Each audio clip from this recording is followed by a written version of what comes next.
નમસ્કાર વિદ્યાર્થી મિત્રો, દર્શન સ્કૂલ વેરાવળની ચેનલમાં હું રામ પિયુષ આપ સૌનું હાર્દિક સ્વાગત કરું છું. આપણે જોયા છે સ્વાધ્યાય 4.1 દાખલા નંબર 6. એમાં જોઈએ હવે x2 3x 1 બરાબર x 2 આખા કૌંસનો વર્ગ. હવે આ જે દાખલો છે એ આપણે દ્વિઘાત સમીકરણ છે કે નહીં એ ચેક કરવાનું છે. તો જોઈએ જરા આપણે શું કરશું. જે આપણે મેથડ કે ભૂલવાની નથી અથવા તો બીજી કોઈ મેથડ યુઝ નહીં કરશું, માત્ર એક ને એક જ મેથડ ઉપરથી જઈએ. તો શું થશે પહેલા તો કે ડાબી બાજુ સાદું આપશું અને જમણી બાજુનું જમણી બાજુ સાદું આપશું. જો અહીંયા શું થશે x નો વર્ગ 3x 1 જે મુજબ છે એમ જ રહેવા દો. અહીંયા જો કેવો આપણો સૂત્ર લાગશે તો કે a b આખા કૌંસનો વર્ગ. એના બરાબર શું લખી શકશું આપણે તો a2 2ab b2. આ સૂત્રનો આપણે યુઝ કર્યાની અંદર તો શું થશે પહેલા તો x 2 આખા કૌંસનો વર્ગ એના બરાબર થશે x નો વર્ગ માઈનસ 2ab એટલે 2 ગુણ્યા x ગુણ્યા 2 એટલે 2 દુ 4 એટલે અહીંયા થશે 4x અને છેલ્લે આ પદનો વર્ગ એટલે પ્લસ એનો વર્ગ કેટલો થશે 4. હવે શું કરશું આપણે તો કે જમણી બાજુના બધા જ પદને આપણે ડાબી બાજુ લઈ આવીએ. તો જો x નો વર્ગ 3x 1 x2 પ્લસ આ બાજુ આવશે તો -x2 4x બરાબર ની આ બાજુ આવશે એટલે +4x અહીંયા +4 આ બાજુ આવશે તો -4 એના બરાબર 0. હવે આપણે સાદુરૂપ આપીએ તો x2 અને x2 માઈનસ અહીંયા x2 પ્લસ છે જ્યારે અહીંયા x2 માઈનસ છે એટલે બંને પદ કેન્સલ થશે. હવે જો 3x 4x તો 3 ને 4 7 અહીંયા થશે 7x +1 -4 માઈનસ પ્લસ માઈનસ 4 માંથી 1 જશે તો 3 અને મોટા પદની નિશાની તો શું આવશે અહીંયા 4 છે મોટા છે તો -3 એના બરાબર શું થશે 0. હવે જેમ આપણે આગળના દાખલામાં કરતા હતા એ જ મુજબ આપેલ જે સમીકરણ મળ્યું છે એને આપણે દ્વિઘાત સમીકરણ સ્વરૂપનું છે કે નહીં એ જોઈએ. તો અહીં આ જે સમીકરણ મળે છે એ x2 bx c 0 સમીકરણ સ્વરૂપનું નથી. માટે x2 bx c 0 સમીકરણનું પાલન થતું નથી. માટે આપેલ જે સમીકરણ જે છે એ સમીકરણ દ્વિઘાત સમીકરણ નથી. માટે લખશું આપણે અહીંયા આપેલ સમીકરણ દ્વિઘાત સમીકરણ નથી. બરાબર વિદ્યાર્થી મિત્રો, સમજાઈ ગયું શું કહ્યું. જે પ્રમાણે ડાબી બાજુના પદ જે છે એ મુજબ જમણી બાજુના પદનો આપણે સાદુરૂપ આપ્યું, નિત્યસમ યુઝ કર્યો a b આખા કૌંસનો વર્ગ એટલે a2 2ab b2 મુજબ આપણે સાદુરૂપ આપ્યું. ડાબી બાજુ જમણી બાજુના બધા જ પદ આપણે ડાબી બાજુ લઈ ગયા, ફરી પાછું એને સિમ્પ્લિફાઈ કર્યું અને જે તમને સમીકરણ મળે છે એ સમીકરણને દ્વિઘાત સમીકરણના સ્વરૂપ મુજબનું છે કે નહીં એ ચકાસીશું. માટે અહીંયા આપણને દ્વિઘાત સમીકરણ સ્વરૂપનું મળતું નથી. માટે આપેલ જે દ્વિઘાત સમીકરણ છે આપેલ જે સમીકરણ છે તે દ્વિઘાત સમીકરણ નથી. હવે જો વિદ્યાર્થી મિત્રો એના પછીનો દાખલો દાખલા નંબર 7 એમાં શું કીધું છે કે x 2 આખા કૌંસનો ઘન એના બરાબર 2x કૌંસમાં x2 1. હવે આનો આપણે સાદુરૂપ આપશું તો શું કરશું જે મેથડમાં આપણે આ દાખલા કરી હતી એ જ મેથડ અહીંયા યુઝ કરશું. પણ જો અહીંયા સૂત્ર કેવું યુઝ થશે x 2 અને એનો શું કર્યો છે ઘન કર્યો છે. તો હવે એના માટેનું સૂત્ર આપણે જાણીએ છીએ કયું તો કે x y એનો ક્યુબ હોય તો એના બરાબર શું લખી શકીએ આપણે x3 y3 x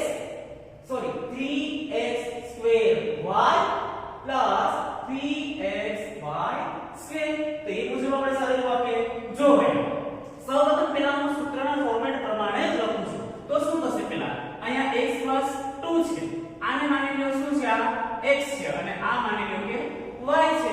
તો જો સૂત્ર મુજબ લખીએ, પેલા x નો ઘન એટલે અહીંયા થશે x³ પ્લસ y નો ઘન એટલે y ની જગ્યાએ કેટલા છે 2, તો 2 નો ઘન પ્લસ 3 સૂત્રના એ મુજબ ફરી પાછું x નો સ્ક્વેર અને y છે, y ની જગ્યાએ કેટલા છે આપણે અહીંયા 2. એવી જ રીતના હજી શું આવશે 3xy સ્ક્વેર, 3 ના 3 એ મુજબ x ની જગ્યાએ x અને y ની જગ્યાએ 2 અને એનો વર્ગ. નીચેનું જે પદ છે એનું સાદું આપશું 2x જે છે એનો ગુણાકાર x સ્ક્વેર સાથે એટલે શું થશે અહીંયા 2x નો ઘન, ફરી પાછું 2x જે છે એનો ગુણાકાર -x સાથે એટલે શું થશે -2x. બરોબર. શું કર્યું આપણે અહીંયા x y ના ક્યુબ જે સૂત્ર છે એ મુજબ આપણે માત્ર ફોર્મેટ બનાવ્યું છે. હવે એનું સાદું આપો તો પેલા x નો ઘન as it is રહેશે પ્લસ 2 નો ઘન આપણે જાણીએ છીએ કે 2 નો વર્ગ 4 અને 2 નો ઘન એટલે 2 * 2 * 2 બરાબર કેટલા થશે અહીંયા 8 પ્લસ હવે અહીંયા જો 3 * 2 * x² એટલે અહીંયા થશે 6x² પ્લસ અહીંયા જો 3x અને 2 નો વર્ગ કેટલો થશે 4 તેરી 12 એટલે અહીંયા થશે 12x. એના બરાબર શું લખ્યું છે અહીંયા 2x³ - 2x. ફરી પાછું હવે શું કરશું આપણે જમણી બાજુના બધા જ પદ આપણે ડાબી બાજુ લઈ આવશું. તો જો x નો ઘન + 8 + 6x² + 12x એના આ શું છે +2x³ છે તો આ બાજુ આવશે તો -2x³ -2x આ બાજુ આવશે તો +2x બરાબર 0. હવે સાદું આપો x³ - 2x³, 2x³ માંથી એક x³ જશે એટલે શું થશે અહીંયા x નો ક્યુબ મોટા પદની નિશાની કઈ છે માઈનસ. હવે 6x² બીજું કે x વાળું પદ છે નહીં તો 6x² એ મુજબ લખી દઈએ તો અહીંયા આવશે 6x². હવે જો x વાળા પદ જોઈએ તો 12x + 2x તો 12 + 2 કેટલા થશે 14x. હવે અચળ પદ જો તો અચળ પદ કયું છે અહીંયા +8 એના બરાબર 0. હવે જો છે આપેલ જે સમીકરણ મળે છે તે દ્વિઘાત સમીકરણ સ્વરૂપનું છે તો નહીં. શું કામ તો કે દ્વિઘાત સમીકરણનું સ્વરૂપ આપણે જાણીએ કયું તો કે ax² + bx + c બરાબર 0 જ્યાં ક્યુબ વાળું પદ આવતું નથી. માટે આપેલ સમીકરણ દ્વિઘાત સ્વરૂપનું છે નહીં. માટે આપણે લખશું અહીં ax² + bx + c = 0 સમીકરણનું પાલન કરતું નથી. માટે આપેલ સમીકરણ દ્વિઘાત સમીકરણ નથી. બરાબર વિદ્યાર્થી મિત્રો સમજાઈ ગયું. હજી એક વખત જોજો જરાક રીત ચેન્જ થાય છે. રીત ચેન્જ નથી થતી પણ શું થાય છે સૂત્રમાં જરાક ફેરફાર આવે છે. કારણ કે અત્યાર સુધી આપણે ગણ્યા એ સ્ક્વેર વાળા દાખલા હતા 1 નંબર થી લઈ અને 6 નંબર સુધીના દાખલા. સાતમો દાખલો જે છે એમાં કેનો યુઝ થાય છે એના ક્યુબ નો. તો ક્યુબ વાળું સૂત્ર આપણે એપ્લાય કરવું પડશે અને ક્યુબ વાળું સૂત્ર કયું છે x + y નો ક્યુબ બરાબર x³ + y³ + 3x² y + 3xy² એટલે આ સૂત્ર તમારે ફરજિયાત તૈયાર કરવું જ પડશે. જો ફરી પાછું એક વખત જરા દાખલો જોઈ લઈએ આપણે તો શું કર્યું x + 2 નો ક્યુબ છે તો એને આપણે સૌપ્રથમ x + y³ ના સૂત્ર મુજબ આપણે લખ્યું તો x નો ઘન + y ની જગ્યાએ કેટલા છે 2 એટલે 2 નો ઘન + 3x² y + 3xy નો સ્ક્વેર એ મુજબનો આપણે ફોર્મેટ બનાવ્યું અને અહીંયા તો 2x જે છે એને કૌંસની અંદર મલ્ટીપ્લાય કર્યા છે. હવે શું કર્યું આને ઘન a નો ઘન 8 3 દુ 6 6x સ્ક્વેર પ્લસ 2 નો વર્ગ 4 4 તેરી 12 એટલે 22 બરાબર 2x નો ક્યુબ માઈનસ 2x પછી શું કર્યું ફરી પાછા જે જમણી બાજુના પદ બધા જ ડાબી બાજુ લઈ આવ્યા અને એને સિમ્પ્લિફાઈ કર્યું અને જે સમીકરણ મળે છે એની અંદર પ્રથમ પદની અંદર x નો ક્યુબ મળે છે ક્યુબ વાળું દ્વિઘાત સમીકરણ છે નહીં માટે અહીં x2 bx c 0 સ્વરૂપનું સમીકરણ મળતું નથી માટે આપણે શું લખ્યું કે આપેલ સમીકરણ જે છે એ સમીકરણ દ્વિઘાત સમીકરણ નથી હવે જો જેમ દાખલા નંબર 7 આપણે કર્યું છે એ જ મુજબનો દાખલો છે એ છે દાખલા નંબર 8 તો હવે એ આપણે જોશું હવે જો x³ - 4x² - x + 1 બરાબર x - 2 અને એનો ઘન આપણે પહેલાથી દાખલા નંબર 7 જે જોયો હતો એની અંદર આપણે સૂત્રનો ઉપયોગ કર્યો તો x + y એનો ઘન અહીંયા આપણે યુઝ કરશું x - y એનો ઘન બરાબર અને x - y નો ઘન હોય તો એનું સૂત્ર શું છે x નો ઘન - y નો ઘન - 3x²y અને +3xy² મતલબ કે આ સૂત્ર પણ તમારે ફરજિયાત યાદ રાખવું પડશે ચાલો હવે જો અહીંયા તો શું થશે x નો ઘન -4x² - x + 1 હવે સૂત્ર મુજબ આપણે પદની ગોઠવણી કરીએ તો શું થશે અહીંયા પહેલા x નો ઘન માઈનસ y એટલે 2 નો ઘન ફરી પાછું આવશે -3 કૌંસમાં x નો સ્ક્વેર અને y મતલબ કે 2 અને પ્લસ 3x અને y મતલબ કે 2 નો વર્ગ જે ફોર્મેટ જે લખ્યું છે એ કેટલું છે તો કે x - y ના ઘન સૂત્ર મુજબનું છે હવે જો શું કરશું જે પદ છે આપણે છે એને જરાક સિમ્પ્લિફાઈ કરીએ મતલબ કે એક સાદું રૂપ આપીએ જો આ બાજુ એમનું રહેવા દઉં છું હમણાં હજી x નો ઘન -4x² - x + 1 એના બરાબર x નો ઘન 2 નો ઘન 8 માઈનસ 3 દુ 6 એટલે 6x² અને પ્લસ 2 નો વર્ગ 4 4 તેરી 12 એટલે થશે અહીંયા 12x બરોબર વિદ્યાર્થી મિત્રો હવે જો શું કરશું જમણી બાજુના બધા જ પદને આપણે ક્યાં લઈ આવશું ડાબી બાજુ તો શું થશે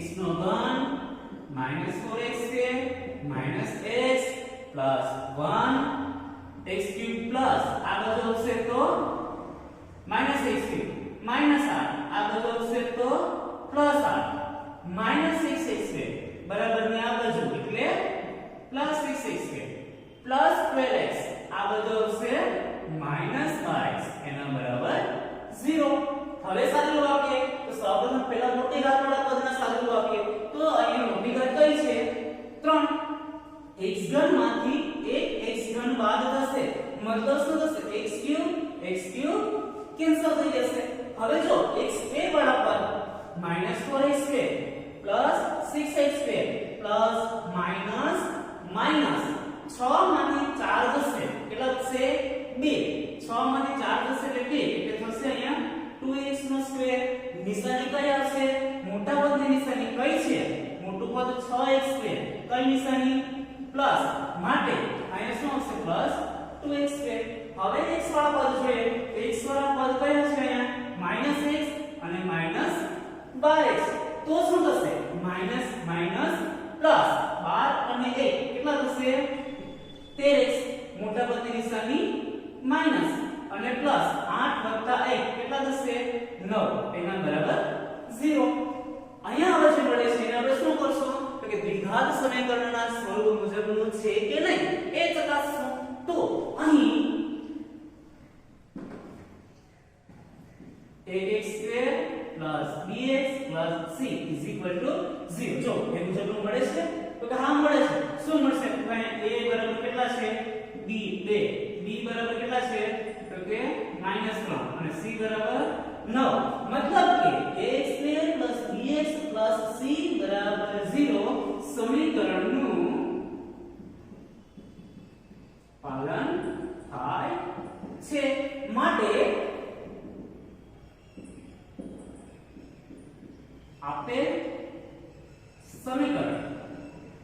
દ્વિઘાત સમીકરણ છે. બરોબર વિદ્યાર્થી મિત્રો, ફરી એક વખત જોઈ લેજો. જે દાખલો આપેલો છે રકમ, એની અંદર x y ના ક્યુબ સૂત્રનો આપણે શું કર્યો છે, ઉપયોગ કર્યો છે. પહેલા એ મુજબનો ફોર્મેટમાં લખ્યું છે, પછી એનું સિમ્પ્લિફાઈ કર્યું છે.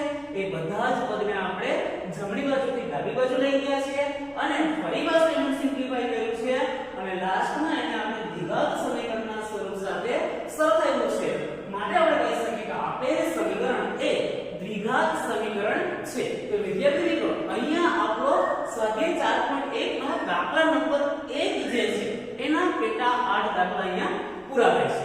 હવે પછીના જે દાખલા આવશે એ આવશે ગુણ પ્રશ્ન. તો ચાલો એકાદ ગુણ પ્રશ્ન હવે આપણે લઈ લઈએ. હવે જોઈએ વિદ્યાર્થી મિત્રો, જે ગુણ પ્રશ્ન આપેલા છે દાખલા નંબર 2 ની અંદર, એમાં શું કીધું છે તો કે જમીનના એક લંબચોરસ ટુકડાનું ક્ષેત્રફળ 528 મીટર સ્ક્વેર છે.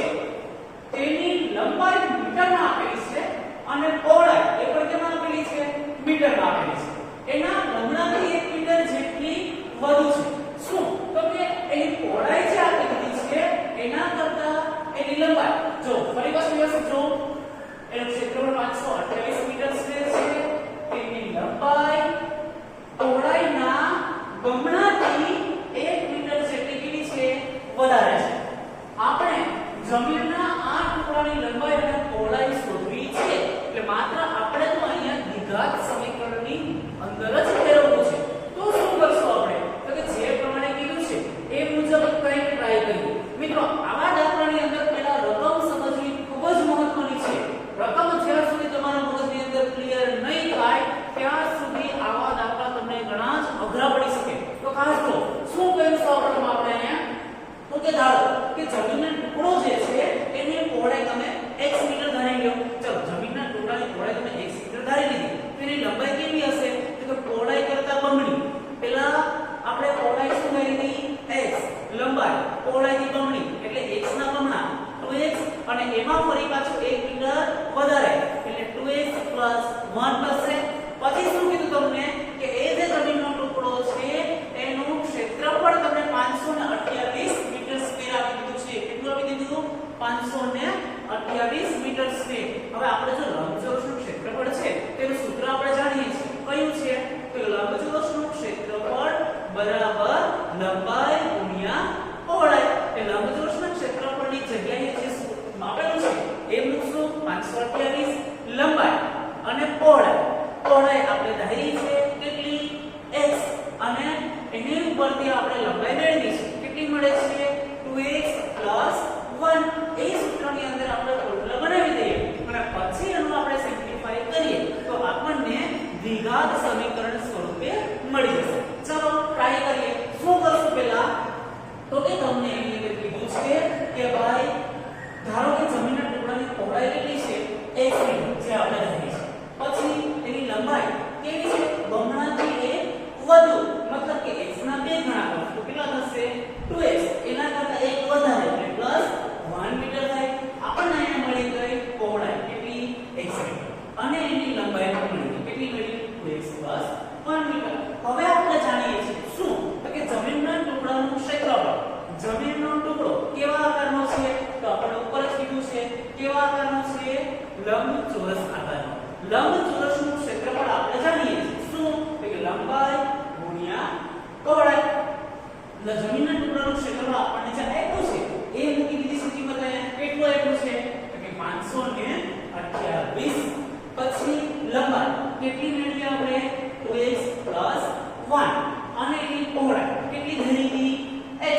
હવે શું કરશું આપણે, તો કે 2x 1 ગુણ્યા x જે છે એનું આપણે સાદુરૂપ આપીએ તો 528 ને 528 એ મુજબ રહેવા દેવાના. અહીંયા સાદુરૂપ આપ્યું